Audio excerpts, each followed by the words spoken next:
The Northmen speak of 9 worlds. The world of men they call Midgard. Sky gods dwell in Asgard. The gods of earth, harvest, wind, and sea dwell in Vanaheim. The good elves dwell in Alfheim. The evil ones dwell in Svartalfheim. The mountain giants dwell in Jotunheim. The fire giants dwell in Muspelheim. Niflheim is the world of ice and darkness. Only the dead dwell in Helheim, and that is where you must travel.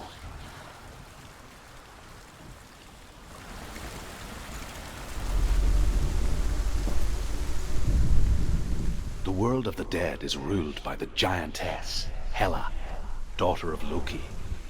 The gods feared her bloodline, bad on her mother's side and yet much worse on her father's. So, as a child, the Allfather cast her down into Helheim and gave her power over those who die of sickness, age, hardship, and self-slaughter. In all of the 9 worlds, only Hela can resurrect the dead. To Hela, your Dillion was sacrificed, and with her you must bargain. The Northmen say that in the beginning there was nothing but darkness. Bitter cold to the north, fiery hot to the south. They say the cold formed ice, which melted from the sparks from the south. The power of the darkness gave life to the dripping ice, and the first giant was born, and was named Ymir. The ice continued to drip, and the power of the void gave life to it, and it became a cow, whose milk fed the giant. That's right, a cow. Bet you weren't expecting that.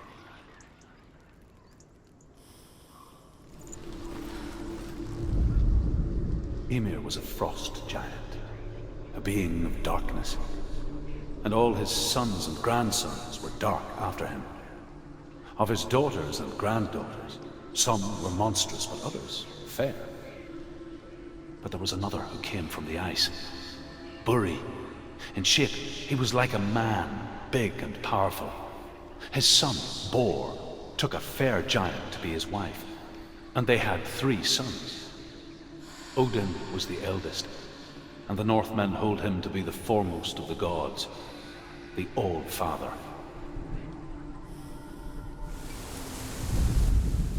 The Northmen say that Odin and his brothers killed Ymir, and that the world of men was formed from his corpse. They made his bones into stone, and his flesh into earth, and his blood into the salt sea. They set his skull to be the bowl of the sky, with his brains for clouds. Odin and his brothers caught the sparks flying from Muspel and made them into stars. And to protect the new world from the giants, they used Ymir's great curving eyebrows as walls.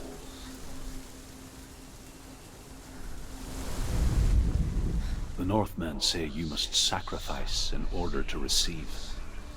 They tell how the runes were revealed to Odin only in sacrifice.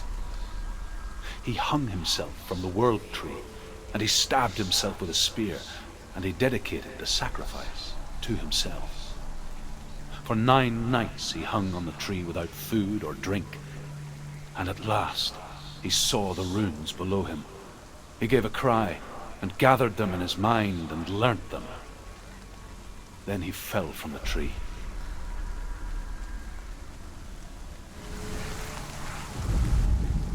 The Northmen say that Odin is always in search of knowledge and wisdom and magic. There was a very wise being named Mimir, who guarded the waters of wisdom which flow from the roots of the world tree. Odin wished to drink from this spring, but he had to pay a price.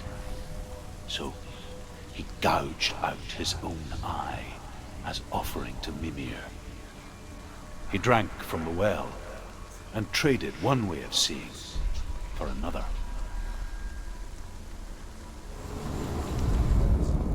The Northmen say that Odin has 2 ravens. Their names are Thought and Memory, and each day he sends them out to fly all across the world. Upon their return, they perch on his shoulders and tell him everything they have seen and heard. In this way, he learns of things far and wide, and for this reason, he is called the Raven God. Senua, like Odin, you must seek wisdom through thought and memory if you are to succeed in your quest.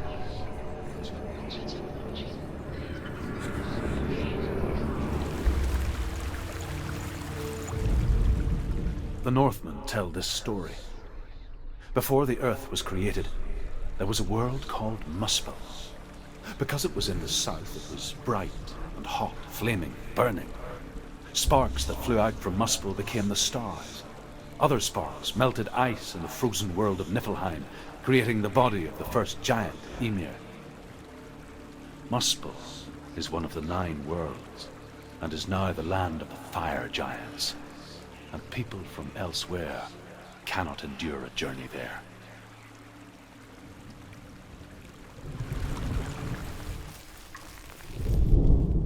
The Northmen say that the defender of Muspel is called Surt, the foremost of the fire giants. His name means the Black One, because he is like something burnt. The Northmen believe that he sits at the border of Muspel with his flaming sword, and at the end of the world he will leave his post. He will travel to Asgard and Midgard, waging war against all the gods. He will be victorious, and then burn the whole world with fire. The Northmen believe that the world will be destroyed someday. They call it Ragnarok, the destiny of the gods. Asgard will be attacked by Surt and the fire giants. A monstrous wolf will swallow the sun, and the gods will fight in vain against their enemies. There is nothing they can do to prevent it, but Odin ever seeks knowledge and magic, hoping to find a way to postpone that dark day.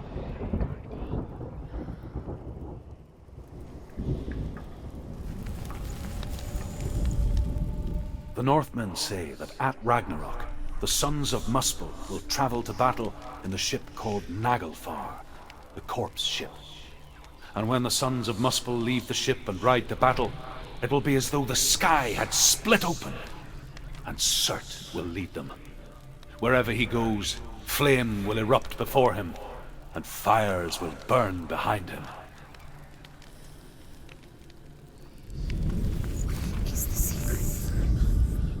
The Northmen say that what we see as a rainbow is the bridge that goes from the world of men to the world of the gods.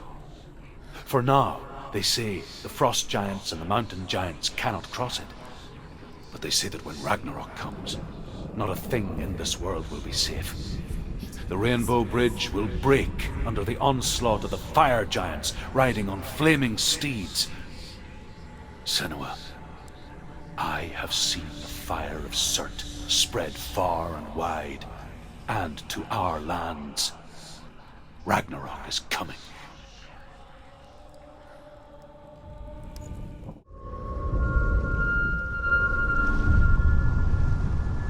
I want to tell you a story about a god of the Northmen called Baldur.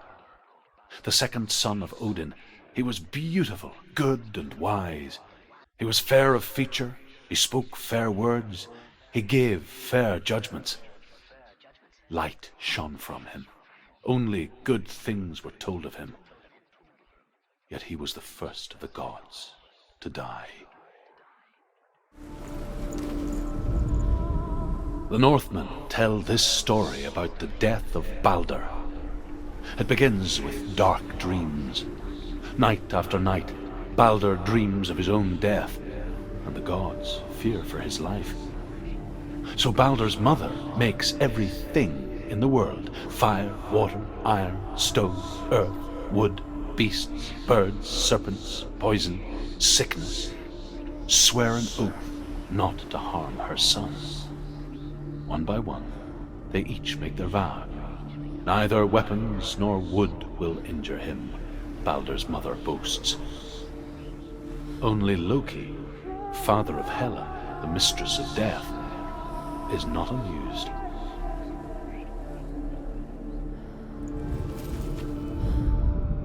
The gods feast and rejoice and amuse themselves by throwing spears and stones at Baldur, striking at him with sword and axe. But he comes to no harm, whatever they do. The gods never cease to wonder at this great marvel.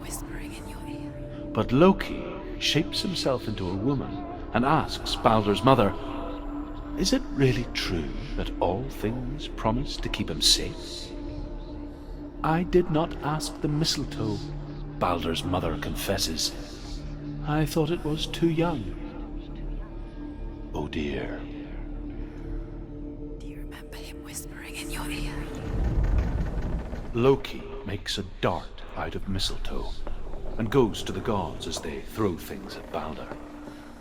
The blind god, Huth, was there. Loki asks him why he wasn't taking part. Huth says, "I cannot see where Baldur stands, and even if I could see him, I have no weapon." Loki replies, "Here is a wand. I will tell you where he stands." And Huth throws the mistletoe at Baldur. It pierces through him, and to everyone's horror, Baldur is killed. And for this, Huth is slain.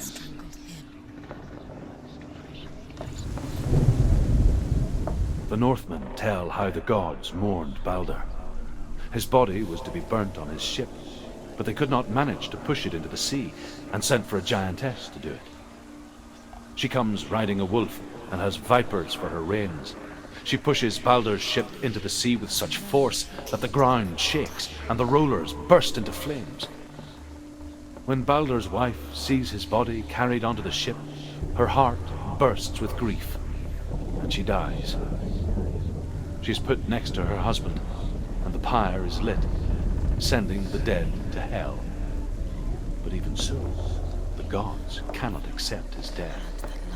You squashed it and strangled it.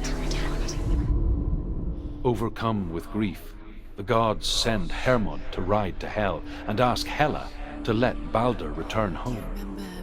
All the gods are weeping, he says. Are they? Asks Hela. We shall see if he is truly missed.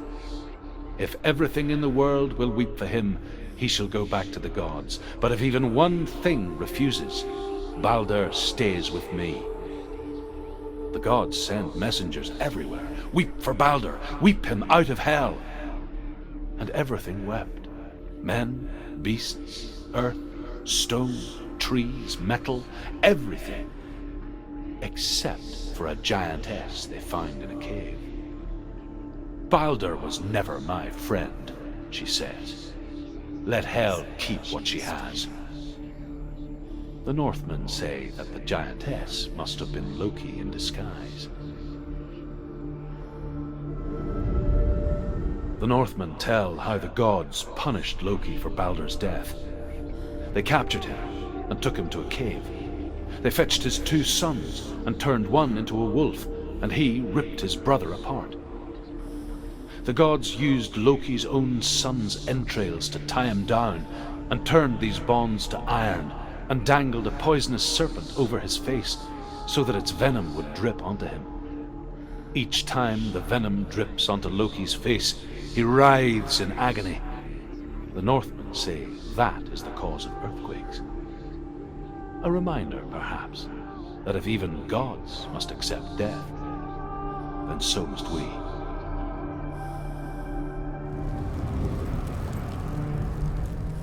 The Northmen say the world will come to an end. They call this Ragnarok, the destiny of the gods. First, there will be a terrible winter, 3 years long. Then, mankind will turn on itself. Brothers will fight each other to the death, and people will forget what they owe their kindred. Times will be hard. Crimes will be great. It will be an age of axes and swords. The wind will blow through abandoned halls. Wolves will walk where children played. The world will fall into ruin. The Northmen say the gods will fight their last battle at Ragnarok. Their watchmen will blow the horn that can be heard through the whole world. And Odin will speak with the severed head of Mimir, which gives him good counsel. The land of the giants will thunder with the sound of their army on the move. The gods will assemble. The dwarves will leave their stones. The frost giants will come from the east. The Midgard serpent will turn up the waves. Eagles will scream and tear at the corpses with their yellow beaks. The ship of the dead will set sail.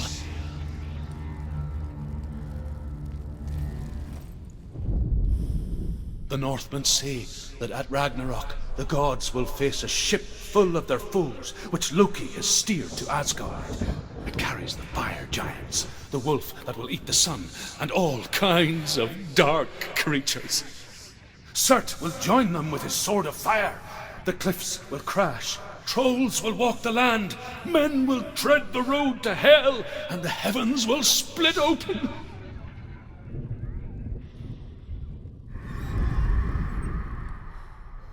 The Northmen say that each god will do battle at Ragnarok.